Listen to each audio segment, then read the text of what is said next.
Now, Zeke, I think that we can both agree this draft is one of the most enriching drafts for the quarterback position, arguably since either 2016 or 2012.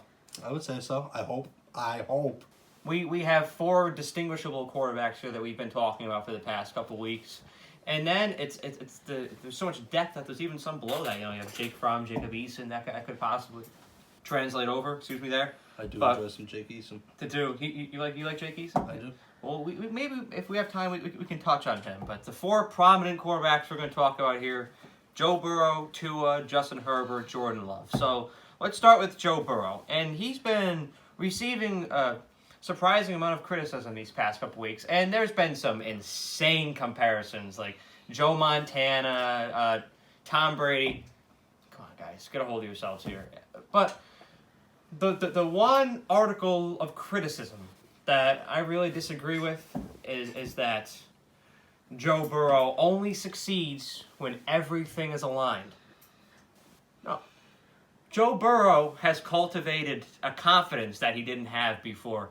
Do you think that Tom Brady entered the NFL with the same confidence he had after he won 6 Super Bowls?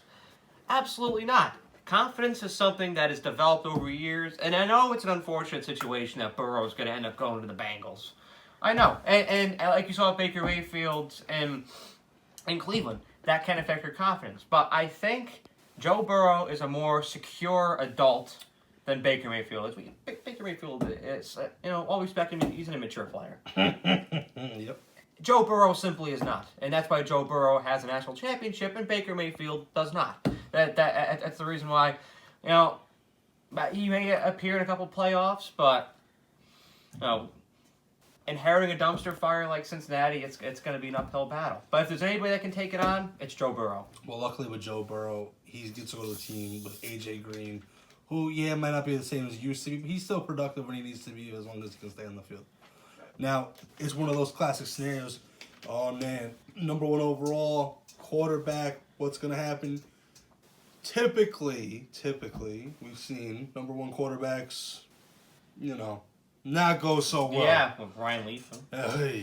It's unfortunate. Now, Joe Burrow does have the tools to be successful in the NFL. There's no question about that. The kid's very talented. His confidence right now, through the roof. He says, yeah, I'm going to Cincinnati. What about it? No, he's ready to go in there. I respect that.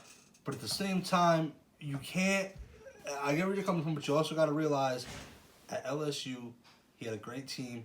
He played with great players.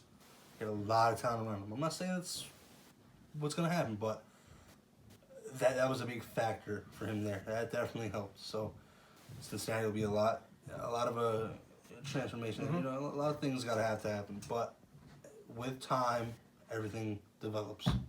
So I'm excited to watch Joe Burrow. And I think that time will allow Tua Tagovailoa to develop in Miami. Now, again, like I said before, Miami has articulately planned for this moment, and now it is time to execute.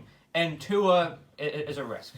But I think, like we talked about with the Baltimore Ravens before, you have to be aggressive, you have to take risks, you have to see beyond Tua's hip injuries. Mm-hmm. Because I really think that he'll translate. He's a generational talent, but not only that, he has incredible intangibles that I compare to Russell Wilson. Mm-hmm. And I think that Russell Wilson is somebody you can compare to because he doesn't have like the accolades of Tom Brady or Joe Montana. I think that's a realistic comparison.